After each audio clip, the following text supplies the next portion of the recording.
Bonjour à tous et bienvenue dans Cult & Click pour une vidéo de presque qualité. Je suis avec l'ami Ker. On va parler de cette saison qui est pour l'instant aux petits oignons de House of the Dragon, plus précisément de son épisode 9. Alors, d'habitude, l'épisode 9, c'est la folie sur Game of Thrones. Est-ce que c'est le cas dans House of the Dragon? On va voir ça. Ker a un avis, il va commencer et puis après je vous donnerai le mien juste dans la foulée et on débattra lui et moi. Ker, qu'est-ce que tu as pensé de ce petit épisode 9? Bonjour mon cher Greg, bonjour à tous. Alors oui, cet épisode 9, quoi en dire de ce Green Council épisode 9. Alors on s'attendait à, comme on l'avait pas vu avec le teaser et puis la tradition goth, à un épisode 9 où on va avoir des grosses surprises. Au final, on a eu des grosses surprises, mais pas du tout celles qu'on attendait. Je trouve que c'est un épisode qui nous a pris à contre-pied, sans mauvais jeu de mots, avec le contenu de l'épisode. Et ça, c'est quelque chose qui m'a plu. Et globalement, si je pouvais résumer très vite mon avis, j'ai trouvé que c'était un épisode exceptionnel. L'épisode précédent l'était déjà. Même s'il m'avait peut-être moins touché que certains, et notamment toi, mon cher Greg, il était indéniable que la construction de l'épisode précédent était brillante, et celle-là, pour moi, l'est tout autant. On imaginait une confrontation entre les Hightower et les Targaryens, on n'a rien eu de tout ça. On est tombé sur une Alicent qui était touchante, touchée. Calculatrice aussi, on en a parlé en off et c'est un avis que tu partages, enfin c'est même toi qui m'en as parlé. Des personnages que je n'attendais pas dans la série aussi bons se sont illustrés d'une manière étonnante. Je pense à l'interprétation de l'acteur qui joue Aegon, qui en une scène, quand il est avec Aemond, est très bon et donne du relief à son personnage qui était juste une immense pourriture. Et là, alors ça reste une immense pourriture, hein, et on a vu que dans cet épisode, il était encore bien plus qu'on l'imaginait. C'est un criminel et il mérite aucun respect. Mais je trouve que dans la scène avec Aemon, l'acteur, en rejetant le trône, et presque, l'acteur a joué très bien, alors que je trouvais que l'acteur était plutôt mauvais jusqu'à présent. Aemon est toujours très bon. Enfin, les acteurs magnifiques, mais alors comment ne pas parler de la performance d'Olivia Cook dans tout l'épisode, où on sent vraiment qu'elle est endeuillée par la mort de Viserys, qu'elle est tiraillée par le complot, mais qu'en même temps le complot va dans son sens, sa relation avec Rhaenys, et puis Rhaenys, F-Best, qu'on avait vu si peu dans la série, très effacée, et qui en quelques scènes, il suffit de regarder Twitter aujourd'hui, tout le monde l'appelle la reine de Game of Thrones, quoi. Par notamment la scène finale dont je reviendrai après dessus. La construction de l'épisode, j'ai trouvé extrêmement intéressante parce qu'il y a, alors déjà il y a la tradition du chat qui passe devant la caméra, donc tu peux bouger mon petit chat. Allez, reste là, t'es très bien, toi aussi t'as le droit à la review de l'épisode.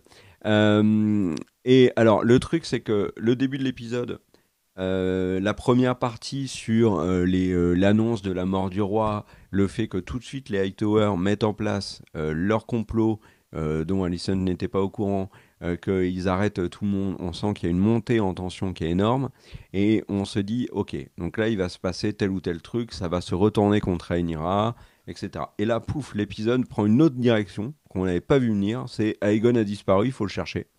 Et là, il y a une autre tension qui se met en place, c'est est-ce que Aegon va y passer dans les rues de Port-Réal? Est-ce que Aemon va tuer son frère? Quelle est l'embrouille entre les frères jumeaux? Cole, qui est complètement incompréhensible et qui a un passe-droit total, va-t-il zigouiller n'importe qui? On ne sait pas. Qui va périr dans les rues de Port-Réal? Est-ce qu'il va y avoir un mouvement de foule quand on comprend que Rhaenys et les autres s'en vont? Il y a une vraie tension. Comme dans la preview, toi, tu avais imaginé un nouveau massacre, un peu comme il y avait eu avec Light of the Seven à la fin quand Cersei fait péter l'église.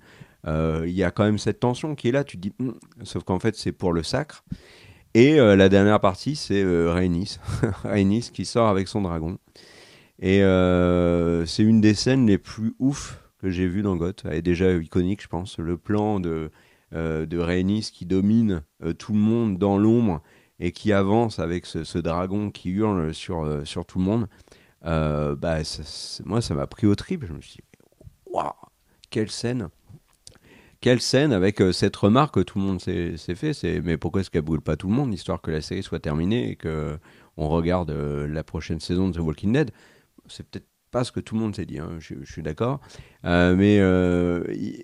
Vraiment un épisode que j'ai trouvé vraiment très bien construit. La musique est magnifique. D'ailleurs, Ramin Djawadi a mis en ligne deux morceaux de cet épisode, ce qui fait au total 4 morceaux déjà en ligne sur notamment Spotify si vous voulez les écouter. Donc de la BO de House of the Dragon saison 1. L'épisode est prenant du début à la fin. À chaque fois, il nous prend un contre-pied. Il y a des scènes qui vont vraiment marquer, comme justement Larys avec Alicent et leur relation extrêmement particulière. Là, il y a des répliques. Moi, j'ai noté des répliques que j'ai trouvées vraiment brillantes. Il y en a une que j'ai trouvée et que j'ai notée. Quand Rhaenys dit à Alicent, votre but n'est pas d'être libre, mais de percer une lucarne au mur de votre prison. Je trouvais que cette réplique était extrêmement réussie. Quand Alicent dit à Otto, nos cœurs n'ont jamais été unis, je ne suis qu'une pièce sur le damier. Enfin, il y a plein de trucs dans cet épisode, vraiment dans les relations entre les personnages, la manière de limiter l'épisode à Port-Réal et finalement que ça se déroule en très peu de temps. Moi j'ai trouvé que c'était vraiment intéressant et c'était finalement nécessaire d'avoir cet épisode où on n'est pas tout de suite en confrontation avec Rhaenyra et Daemon, ça on l'aura dans l'épisode 10. Mais vraiment, cet épisode 9, c'était pas du tout ce que j'imaginais. Et ça se termine avec quoi? Pour moi, un des meilleurs épisodes de Game of Thrones, tout confondu. Alors, il y en a eu beaucoup de très bons. Celui-là en fait partie. Il rejoint l'épisode précédent, notamment. Et ça me fait dire que House of the Dragon, dans son écriture, dans le jeu des acteurs, dans les décors, dans la musique, dans tout, en fait, c'est vraiment, pour l'instant, je trouve du caviar. Et pour une première saison, chapeau. Franchement, chapeau. J'avais beaucoup aimé la saison 1 de GOT. Je pense que on pourra à un moment donné faire une comparaison entre les deux. Mais je trouve que House of the Dragon a vraiment beaucoup de maturité et, et elle est vraiment menée d'une main de maître, quoi. Moi, chapeau. Chapeau. T'en as pensé quoi, toi, mon cher Greg? Eh ben moi, je suis pas aussi dithyrambique que Kerr, même si, pour être tout à fait honnête, j'ai pas entièrement suivi son avis, parce qu'à un moment, en fait, donc, je suis allé m'endormir, je suis revenu, il était encore en train de parler, et je crois qu'on était sur le premier tiers, et du coup, me revoilà. Et, Tu fais cette blague dans toutes les vidéos. De quoi? Tu fais cette blague dans toutes les vidéos, et elle me fait toujours aussi rire. Et pour l'instant, personne n'a compris que j'étais narcoleptique. Donc, oui. Donc au final, pour revenir à la série, donc je suis moins dithyrambique que Kerr, c'est-à-dire qu'en fait, le début, j'ai trouvé ça vraiment très fort. Ça y est, le reveal. Les choses ne sont plus si gris et noires, mais sont au contraire de plus en plus vert très très noir. Vraiment toute la prise de pouvoir, ou en tout cas le fait de garder le pouvoir de la part de Otto et d'Alicent, était assez terrible, super bien mené. Et ensuite, il y a cette partie où je trouve que l'épisode se perd un petit peu. Quand ils essayent de rechercher Aegon, il y a ce moment qui est terrible du combat des enfants. Enfin, vraiment, ça donne un peu des frissons dans le dos. C'est vraiment assez horrible. Et ensuite, après ce combat des enfants, je trouve que l'épisode descend énormément en rythme. Le combat entre Cole, les deux frères, Erika et Eric. Moi, je savais plus vraiment quels étaient les enjeux. Est-ce qu'en fait, comme il y a Aemon qui parle à Cole en lui disant « Mais moi, je veux être le roi », je savais pas si en fait ils allaient le chercher pour essayer de devenir le roi. Je trouvais que le fait de garder de l'enjeu en ne sachant pas qui était qui, là le problème c'est qu'en fait on savait plus qui voulait quoi. Et du coup il y a un petit problème de rythme, même si c'est d'un point de vue narratif très logique. Et ensuite, quand on a la scène dans la cathédrale, moi je trouve qu'on subit un petit peu les choses. Ce qui est assez marrant, c'est que l'intégralité de ce début de scène, pour montrer la gêne, Kerr parlait de la musique, bah, c'est justement un moment, donc ce sacre se fait dans un silence total. Et du coup, je trouve que ça aide énormément à créer la gêne, puisque l'épisode a énormément de musique, et là, de ne pas en avoir, forcément, ça crée une attente. Et je suis moins dithyrambique que Kerr parce que Claire est son vrai nom dans la vie. Et donc, je suis moins dithyrambique que Kerr sur la fin, notamment sur l'arrivée du dragon. Moi, j'ai regardé sur une très grande télé. Vous le savez, hein, Kerr regarde tous les épisodes sur un téléphone portable de 2020. Et le truc, c'est que, comme si 2020, c'était genre il y a 250 ans. Et le truc, c'est que sur une grande télé, je trouvais que les plans très serrés sur le dragon rendaient très bien. Mais le truc, c'est que par contre, sur les plans larges ou la fumée, je trouvais que le dragon était très mal animé. Et notamment quand il s'envole dans le ciel, j'ai trouvé qu'il était très mal animé. Et surtout, je suis sorti de l'épisode en ne comprenant pas pourquoi est-ce qu'elle n'avait pas fait un petit, ce qu'on appelle du côté de chez moi un barbecue chipot. Et on ne passe que l'épisode. En fait, l'épisode est vraiment le reveal de à quel point Alicente se veut être une reine de vertu, alors qu'en fait, elle est bourrée de vices, elle est bourrée de défauts. C'est définitivement l'antagoniste de la série. À quel point Aemon est horrible, qu'il est là pour être à combattre avec Joffrey sur qui est le pire des rois de Westeros. Et en fait, on a vraiment... Oui, Aegon. Et le truc, c'est qu'au final, on a vraiment envie qu'il y ait donc ce barbecue shish kebab assaisonné de petites frites un peu salées, mais pas trop. Et elle ne le fait pas. Et j'avoue que je suis sorti de l'épisode, je comprenais pas pourquoi. Je me suis dit, mais est-ce qu'en fait, elle veut devenir alliée, et c'est pour ça, quand elle change d'avis, elle se barre et tout. Et tout simplement, après avoir été regarder ce que disaient les showrunners, ils expliquaient que ils comprenaient que tout le monde ne pourrait pas comprendre ce choix, mais ce qu'ils voulaient, eux, c'était qu'on sente que Rhaenys, en fait, ne veut pas moralement séparer une mère de ses enfants, et qu'elle s'abstient, même si elle sait que elle pourrait éviter une guerre civile, mais là, moralement, elle ne veut pas le faire. Et du coup, l'actrice de Rhaenys, elle joue particulièrement bien tout l'épisode, mais là, ce moment, ce poids, je ne l'ai pas senti. En même temps, imaginez 2 secondes, on vous dit donc de jouer la scène, vous êtes donc une actrice, vous êtes en train d'être à cheval, donc sur une espèce de petit caillou vert, on vous dit ça c'est un dragon, et là on lui dit, vas-y, fais l'émotion, fais la tristesse. Donc effectivement, c'est pas facile, je suppose, de jouer dans ces conditions-là. Mais d'une manière générale, vraiment très heureux de cet épisode. Pour moi, la masterclass, c'est l'épisode précédent et il n'y avait pas besoin de dragon. Là, ça reste un très bon épisode. Beaucoup de choses se diversifient, de se complexifient en plus. Et je crois que Kerr, entre 2 chips, a prévu de nous faire un play-by-play, une petite analyse du coup donc de scène à scène. Et ben, du coup, j'ai envie de dire commence, et puis on va un petit peu réagir à tout ça. Tu commences ? Alors, commençons déjà par la première scène, donc l'intro dans le palais qui est vide, qui est glaciale, avec cette musique. Kerr, je suis désolé, tu n'avais pas commencé ta première phrase, je t'interromps. Est-ce que tu penses que tu as eu envie de manger des chips parce que j'ai trop parlé de barbecue, de chipolata et de frites ? Oui, sûrement. Alors, donc commençons donc par l'intro. Donc je disais, voilà, dans ce palais qui est vide, qui est habillé par ce morceau au piano très réussi, où devant la dépouille de Viserys, on sent la vraie peine d'Alicent, même dès qu'elle l'apprend en fait par la personne qui vient la prévenir.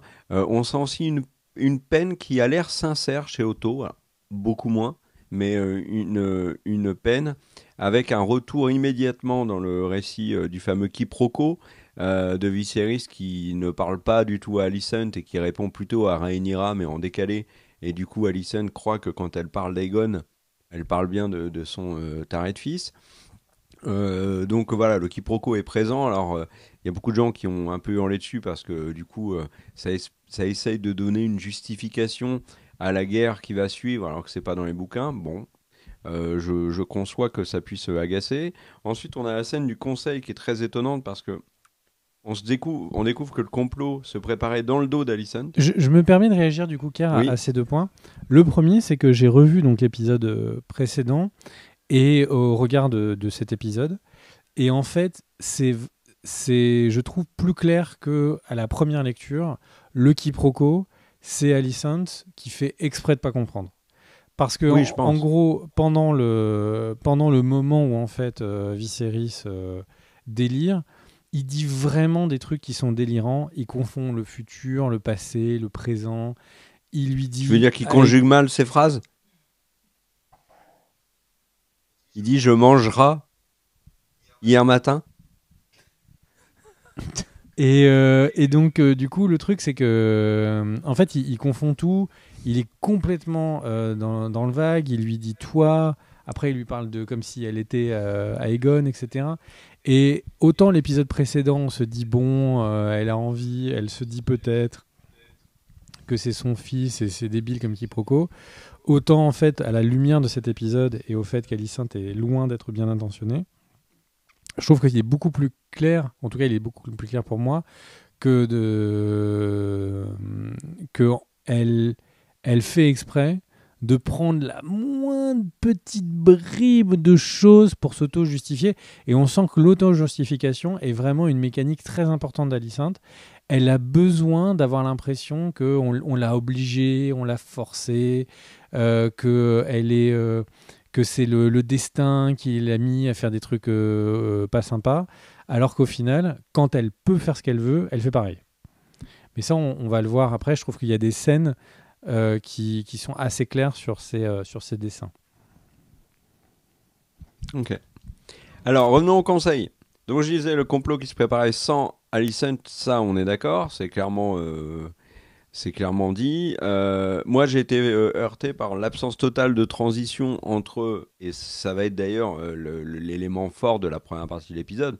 C'est le roi est mort, mais on le laisse complètement de côté. Il y a juste une scène où il est drapé, mais c'est tout. On passe à la suite. On voit que le garde et le lord des Essaims ne sont pas d'accord.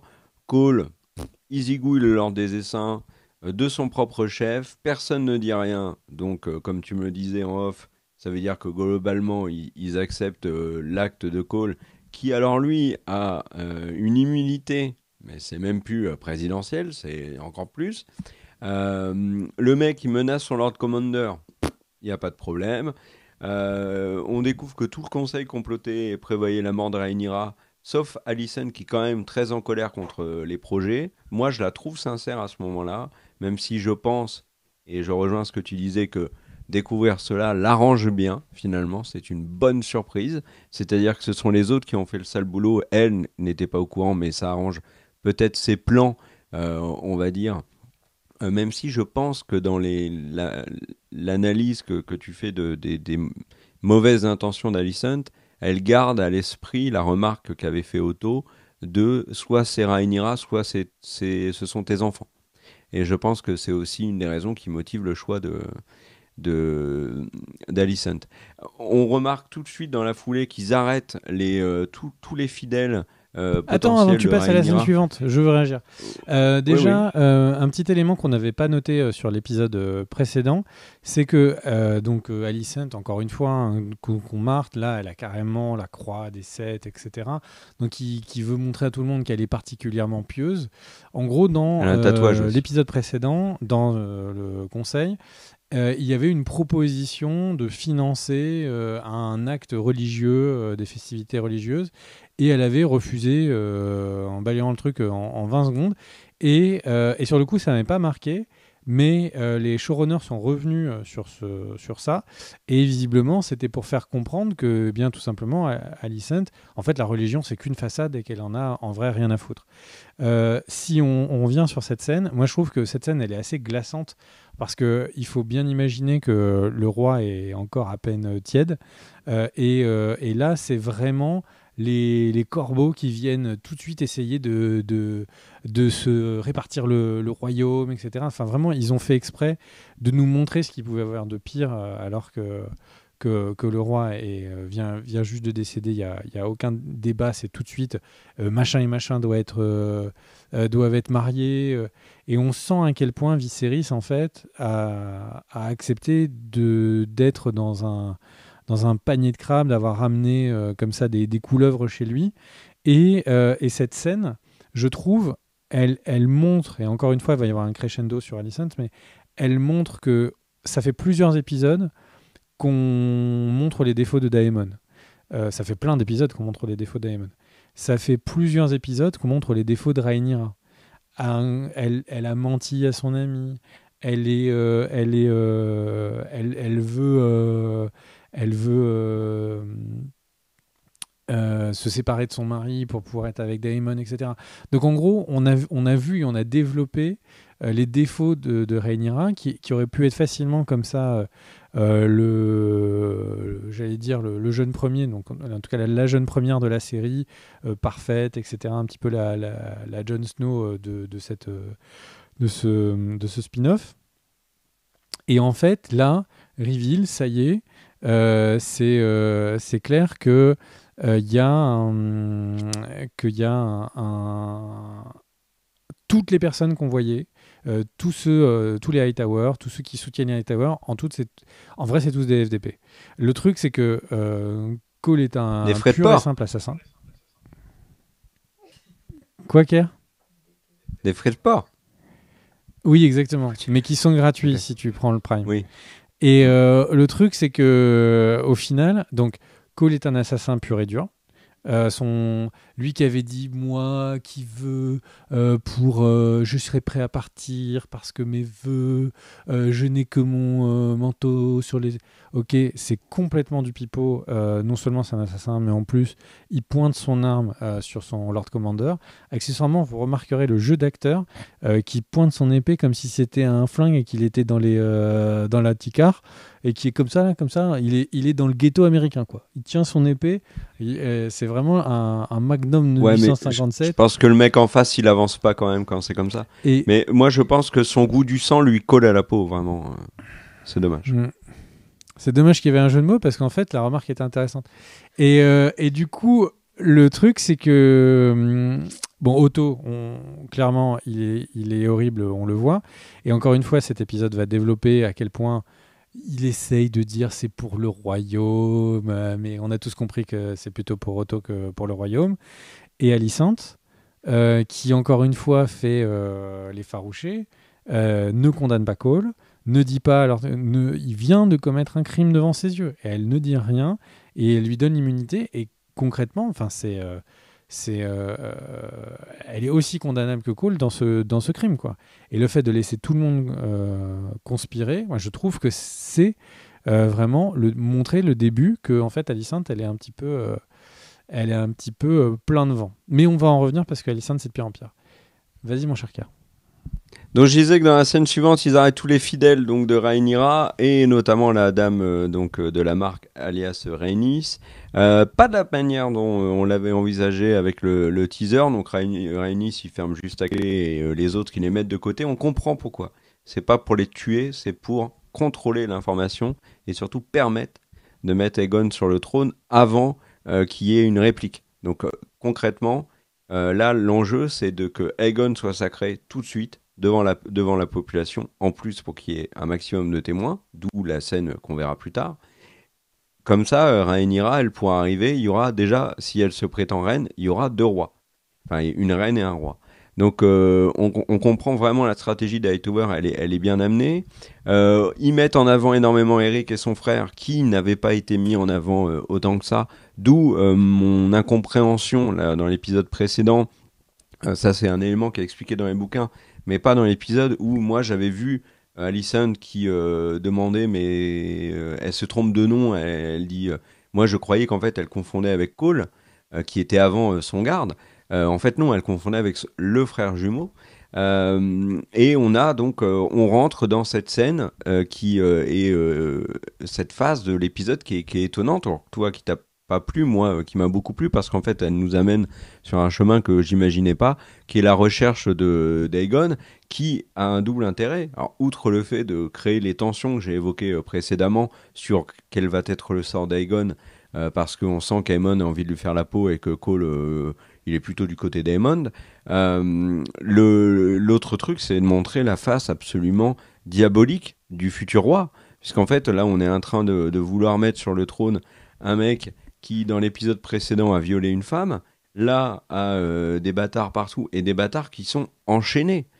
Qui fait partie de l'organisation de combat d'enfants qui sont torturés, puisqu'on leur lime les dents, enfin, et puis bien plus pour des combats. Enfin, c'est absolument atroce et tu as raison de le souligner tout à l'heure. Donc en fait, là, dans ce temps-là, on est en train de nous construire un Aegon diabolique, celui qu'il est. Et quand il le retrouve, alors il y a cette bataille entre la trahison du jumeau. Alors me demandez pas c'est lequel. C'est Eric, je crois, ou pas Eric. Me demandez pas c'est lequel.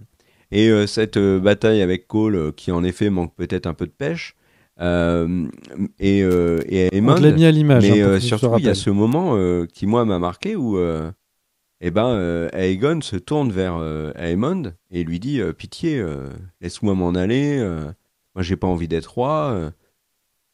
Et ce moment-là, je trouve, donne du relief au personnage qu'il n'avait pas du tout. Il était un incroyable cliché de salopard, et là, il lui donne un relief sur le fait qu'il n'a pas envie de gouverner.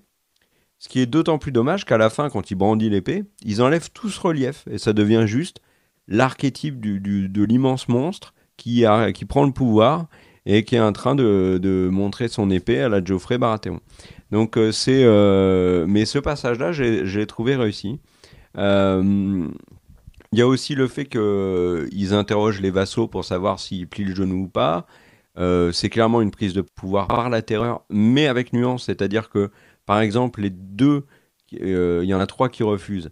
Il y en a 2 qui sont arrêtés. Il y en a un qui finit par plier le genou. Les 2 qui sont arrêtés, pour moi, ne sont pas tués. Ils sont arrêtés. Je pense que les Hightower, là, sont à un point où ils ne doivent pas tuer leurs vassaux, ils en auront besoin, même s'ils s'opposent à eux. Donc il vaut mieux les arrêter que les tuer, il peut y avoir de grandes conséquences. Bon, il y en a un qui s'enfuit, il est pendu. Au final, ça va être dans le bain de sang qu'on imaginait, ça va être finalement... bon, il y en aura moins et lui, il fera partie de ses victimes. Donc voilà, tu m'arrêtes quand t'as des trucs à dire. Hein. Non, Il y a je un te truc moi laisse qui m'a tempêtrer. intéressé, c'est quasiment dans la même phrase. Il parle donc du ver blanc, donc de la patronne du bordel, l'ex-femme de Daemon, et il parle du Lord Confident pour Larys. Il a vraiment un titre, le Lord Confident, qui à mon sens sonne comme une injure qu'il dise loin de lui. Il y a une scène qui m'a énormément marqué dans l'épisode, c'est le soin apporté au cadavre, le fait qu'il le drape. Les décors sont ouf. Les costumes de celle qui prépare le cadavre sont incroyables. La tristesse d'Alicent a l'air très sincère. Et j'ai trouvé que ça rendait tout ça, le quiproquo, encore plus regrettable. Il y a un autre truc qu'on sait, c'est qu'ils détiennent le dragon de Rhaenys. Donc à ce moment-là de l'épisode, on se dit ah ouais là ça craint quand même. Là les Hightower ont vraiment pris la main sur les choses, ils ont un nouveau dragon et tout. Et il y a un truc quand même, c'est que Rhaenys dit à Alicent, et là je pense que c'est un truc peut-être sur lequel tu peux réagir, c'est elle dit à Alicent que ça devrait être elle la reine. Et au final c'est vrai. T'en penses quoi là de cette remarque de Rhaenys? Que elle ne fait que voir de quel bois est-ce que Alicent est fait, parce que son fils n'a plus 10 ans, donc il est complètement en âge de régner. Elle essaye juste de voir si c'est du lard ou du cochon. Et c'est tout, quoi. Puisqu'il y en a une qui lui dit ah, mais c'est toi qui aurais dû être reine, vraiment. Et du coup, l'autre lui répond, donc elle prend cette pique, et puis elle lui dit bah non, mais pourquoi c'est pas toi alors en fait? Donc moi, j'y ai vu qu'un espèce de méga miroir. Et puisque tu es passé très vite, je voulais revenir 2 secondes sur le ver blanc. Moi, cette scène, elle m'a un peu surpris parce que qu'est-ce qu'elle a vraiment à gagner dans cette scène? De l'or, mais suffisamment pour se barrer. Parce que là, concrètement, Otto, le truc, c'est qu'après ça, on a l'impression que en fait, enfin, il n'aurait aucune raison de ne pas la zigouiller, en fait. Donc, je trouvais ça un peu étrange. Elle est pas en train de lui dire bon, bah, je vais devenir ton Varys. Donc, il y a une relation qui n'est pas une relation de je me soumets pour devenir ton maître des secrets. C'est plutôt une relation de moi, je suis la voix des catacombes et des bas-fonds, etc. Et en plus, outre l'argent, ce qu'elle veut, c'est que les combats d'enfants s'arrêtent. Et en fait, depuis le début, c'est un personnage qui est très focus sur l'argent, qui est désabusé, etc. Et là, au final, on a l'impression qu'elle mène le bon combat. Et ça en est d'autant plus étrange qu'elle y aille aussi frontalement, puisque visiblement, Otto et les gérants de la ville, au minimum, ont l'air d'avoir laissé par complaisance ça. Et on se rend compte que le royaume de Viserys, on a vu l'épisode précédent, il était vieux, il y a eu ce repas, ils se sont tous rabibochés, etc. Mais au final, cette période où Viserys ne régnait plus vraiment directement, où c'était Otto, on voit qu'en fait, le royaume, quand il dit c'est pour le bien du royaume, le royaume, il est dans un sacré état. Hein. Parce qu'à l'époque de Viserys, je ne suis pas sûr, ou en tout cas, il n'est vraiment pas clair ou dit qu'il y avait à 500 mètres du palais des combats d'enfants avec des bâtards enchaînés. Et Otto a l'air de laisser tout ça très tranquillement vivre. Donc au final, je trouve que cette scène sur le ver blanc, moi, elle m'intrigue. Je suis très curieux de savoir qu'est-ce qu'il va advenir. On va en parler après avec la mise à feu du bordel. Mais ce personnage en une scène, en tout cas, même si je ne sais pas où ça va, je trouve qu'elle s'est donné énormément d'épaisseur. Autre scène, on a Larys qui est avec Alicent et qui va justement lui parler de ver blanc et qui peut-être sonne le glas de ce personnage puisqu'on le voit dans l'incendie. Alors moi, mon idée, c'est qu'elle n'est pas morte dans l'incendie. On l'a pas vue mourir. J'espère qu'elle ne va pas mourir dans cet incendie. C'était un personnage vraiment intéressant. Qu'est-ce que tu penses de toute cette scène avec Larys et la reine? Alors déjà, moi, je trouve que c'est marrant parce qu'au final, dans la scène sur ver blanc, on a l'impression que ver blanc a vraiment les ambitions de Varys de faire des intrigues dans l'ombre, mais pour le royaume, là où Littlefinger faisait des intrigues dans l'ombre, en espérant lui arriver au sommet, et on a l'impression que c'est exactement Larys. Et du coup, c'est étonnant que pour l'instant, les deux personnages, à ce moment-là de l'histoire, ont l'air, enfin les deux personnages, ont l'air à ce point-là de raisonner les uns avec les autres. Moi, j'ai envie de dire que c'est un petit peu...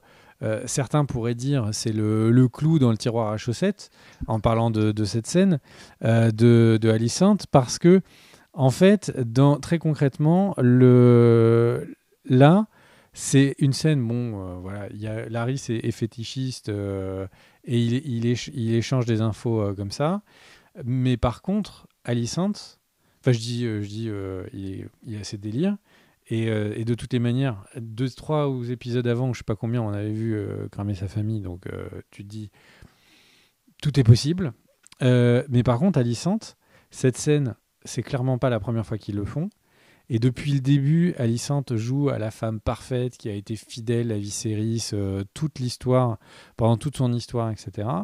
Et au final, on découvre que pendant que Viserys il était en train de boire du lait de pavot tout seul dans sa chambre à délirer, en fait, elle, sur le côté, comme le dit Galadriel, elle se prostituait des pieds, quoi. Et le truc, c'est que Enfin, je trouve que c'est vraiment mettre le dernier, enfin les dernières barres sur l'été sur Alicent en fait. Le fait qu'elle en soit là, ça veut dire qu'elle a laissé Larry et qu'elle a elle-même voulu aller dans des trucs comme ça. Et ce qui est intéressant avec la manière dont il l'amène avec le personnage, c'est que même là, elle le fait avec, elle se retourne, elle le fait en disant je suis gonflée de cette situation. Alors que elle laisse tout faire. Enfin, Larry, c'est son vassal. Elle peut le faire mettre au cachot si elle veut. Souvenez-vous, Cersei, pouvoir is pouvoir. Enfin, power is c'est un mix étrange. Le pouvoir, c'est le pouvoir. Et c'est tout. Larry, il fait ce qu'elle lui dit, point. Donc là, elle laisse tout faire. C'est sa décision. C'est la reine dans la scène. Et du coup, c'est pour ça que ça ramène encore plus de lumière sur son côté à ne jamais assumer sa part démoniaque. Non, qu'est-ce que t'en penses, toi, Ker?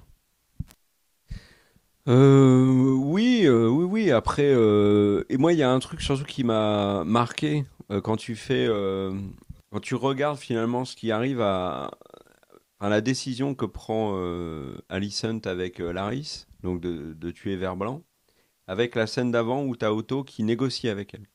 Et si tu fais un parallèle avec une autre scène de l'épisode, t'as Otto qui dit aux jumeaux d'aller chercher Aegon et Alicent qui envoie deux autres personnes chercher Aegon. Et en fait, c'est juste que Alicent et Otto, eh ben, ils ne communiquent pas du tout. Ils demandent les mêmes choses ou des choses qui sont totalement inverses. Et je pense que c'est une énorme faiblesse dans la forteresse Hightower. Le fait que Otto fasse son truc dans son coin et que Alicent le fasse aussi. Mais ça va plus Ça loin que peut. ça parce que souviens-toi que Larys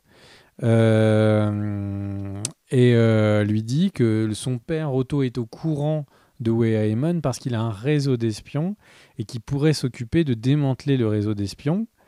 Et elle dit OK, occupe-toi Donc en fait, elle essaye de couper le réseau d'espions de son père pour le prendre à son compte. Et là, Oui, tu te oui. marres parce que quoi? Parce qu'en fait, tu avais pas très envie de parler de cette scène parce que tu étais un peu les pieds au froid.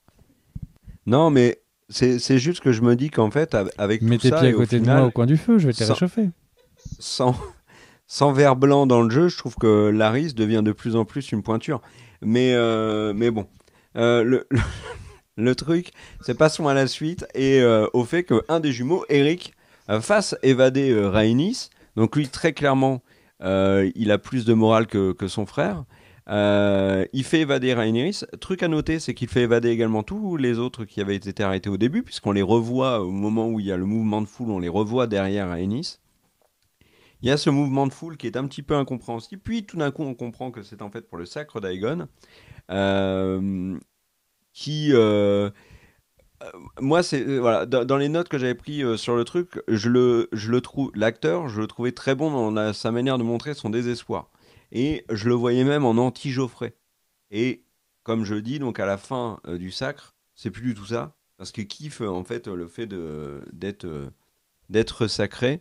Et on a le truc qu'on attendait.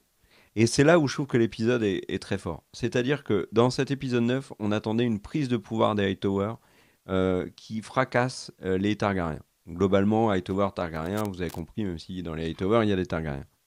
Le truc, c'est que on a ça tout l'épisode, et la dernière scène, c'est en fait exactement l'inverse. C'est les Targaryens avec Rhaenys qui en imposent et prennent la mesure sur les Hightower. Rhaenys, quand elle sort dans l'ombre, donc toi tu as pas aimé la scène, euh, moi je trouve que Rhaenys dans l'ombre de, enfin, domine la scène, ce dragon qui tue bon, des pauvres innocents qui avaient rien demandé. Euh, Rhaenys est extrêmement charismatique à ce moment-là. Je pense que j'ai pas vu dans God quelqu'un plus charismatique qu'elle sur un dragon pour l'instant. Et elle fait face aux Hightower et elle a leur destin entre la bouche de son dragon. Est-ce que Et tu penses qu'on ça, pourrait dire qu'elle les attend de pied ferme? oui, très probablement. Euh, Même si faire des jeux de mots là-dessus ne me botte pas trop. Ouais, mais Euh, j'ai essayé de le faire au pied levé, hein. non, mais si on continue comme ça, on va saboter la vidéo. Mais tu sais ce qu'on Euh, dit, hein? Avoir bon pied, bon oeil, c'est plutôt pas mal. Et oui, mais puis, je pense que les excuse-moi, gens. je te remets le pied à Non, l'étrier. mais je suis désolé, je pense que les gens vont se lasser de ces jeux de mots. Le truc, Reprends, c'est. reprends la critique, mets ton pied au plancher et repartons. D'accord. Oui, bah, de toute façon, Excuse-moi on a d'avoir mis raison, les hein. pieds dans le plat. On a les pieds dans les pantoufles. Alors, le truc, c'est que donc. Je me mets là tranquille, les doigts de pied en éventail. Je suis. Tu as bien raison. Alors, je me suis fait plusieurs remarques. Tu as bien évidemment la question que tu as évoquée toi dans la. C'est difficile de reprendre derrière. Euh, Je voulais pas te casser les pieds. tu m'as un peu mis un bâton dans tu m'as- Bref, le truc c'est que. Je veux pas te couper l'herbe sous le pied. Vas-y. On me dit, t'as failli te prendre les pieds dans le tapis. Ah, allez, en plus, on te voit de plein pied là dans l'image. Ouais, ouais. Donc, tu étais en train de dire que Rhaenys est arrivé pour donner un coup de pied dans la fourmilière. Voilà. Et là, du coup, Alicente et les autres sont un peu comme s'ils étaient pieds et poings liés.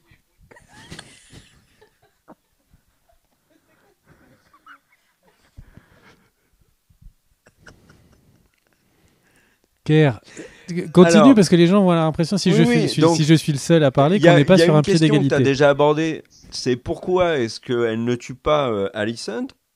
Donc tu as donné la réponse des showrunners qui font la série et donc qui savent, mais j'ai envie de te dire, ils savent quoi les showrunners? Ben moi j'avais une autre interprétation et je vais quand même la dire même si elle est fausse. La première c'est que je pense que elle ne veut pas tuer Alicent parce qu'elle est touchée par Alicent. Premier argument. Toi c'est globalement ce que tu avais dit qu'elle voulait pas tuer la mère avec son fils, ce qui globalement rejoint notre théorie. L'autre truc que j'aime bien dans mon idée c'est Rhaenys ne les tue pas et ça, c'est un peu tarabiscoté, hein. Euh, Elle ne les tue pas euh, parce qu'elle se dit que s'il y a conflit entre Rhaenyra pardon, et les Hightower, à la fin, Rhaenys peut être en position de force si elle se met de côté et arriver à reprendre le trône qu'elle n'a pas eu. Donc ça, c'était une autre des possibilités. Mais moi, ce qui m'intéresse, c'est la remarque que je me suis faite tout de suite.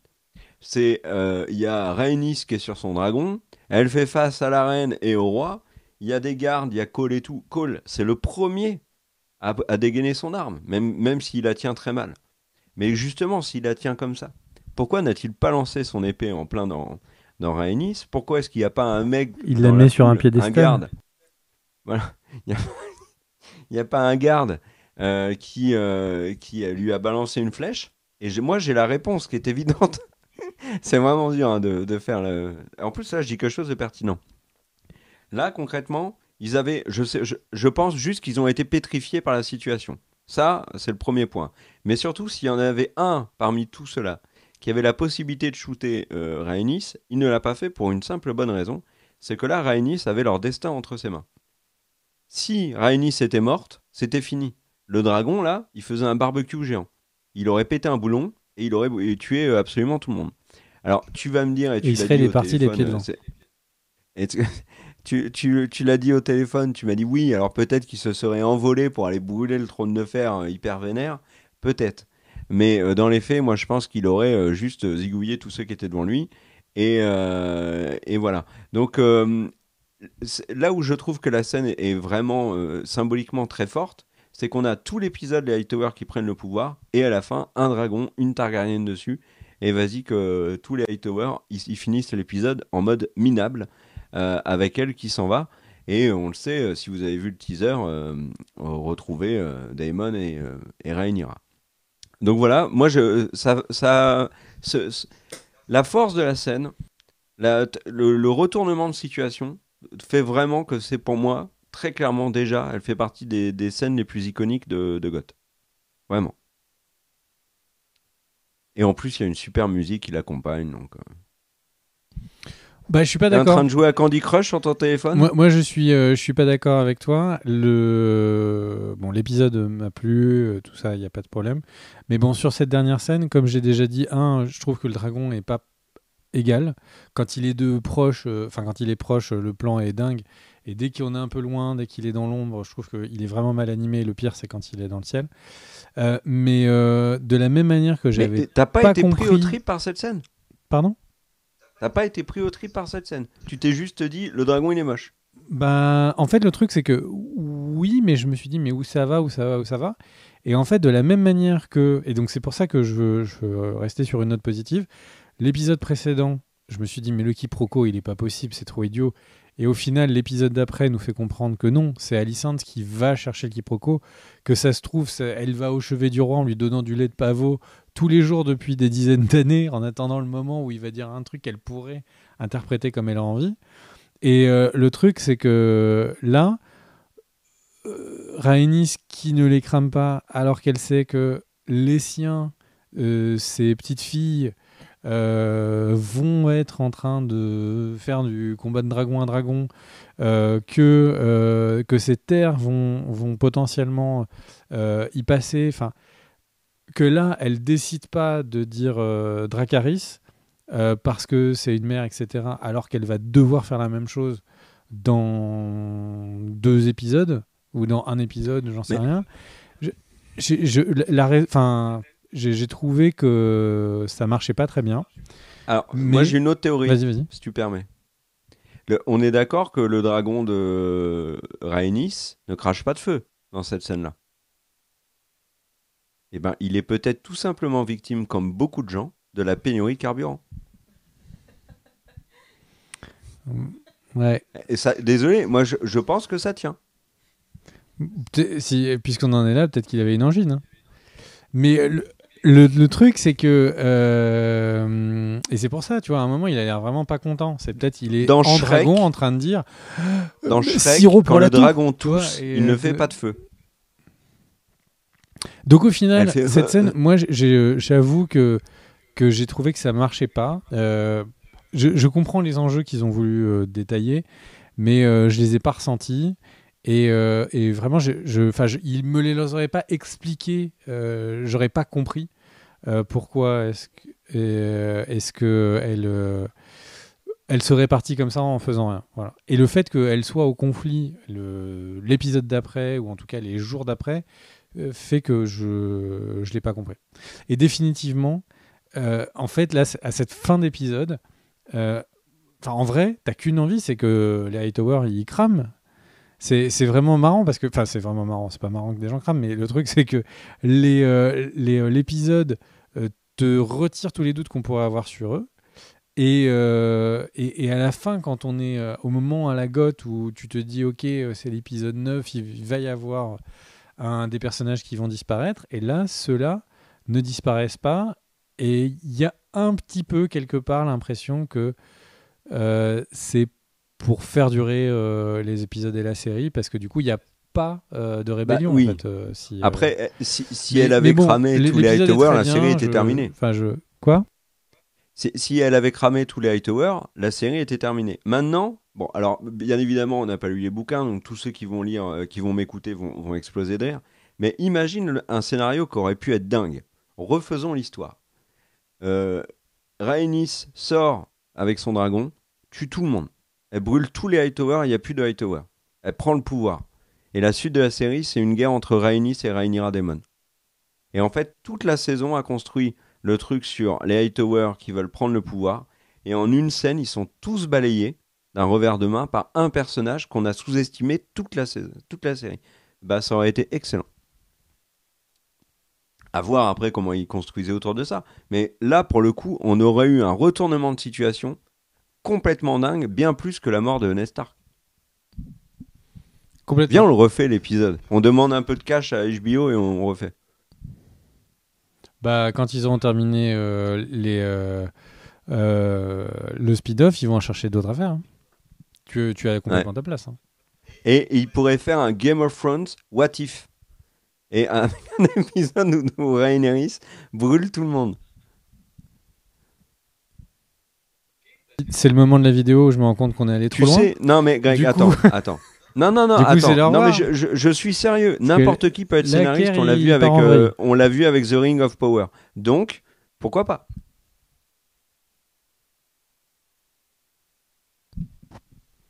Je te laisse Tu le veux mot de la dire le fin. mot de la fin? Parce que Non, là, je te- pense non, je te- que vraiment, je te laisse. Tu n'y es plus. Tu as été en forme sur cette vidéo. Je sens que tu as pris ton pied. Donc, vas-y, conclue. Moi, j'ai envie de dire à tout le monde, eh bien, des bisous et n'hésitez pas à partir de chez vous de bon pied, de bon oeil, comme on dit. Oh, j'allais la faire. Bien joué. Et à très vite. Ciao, ciao. Ciao.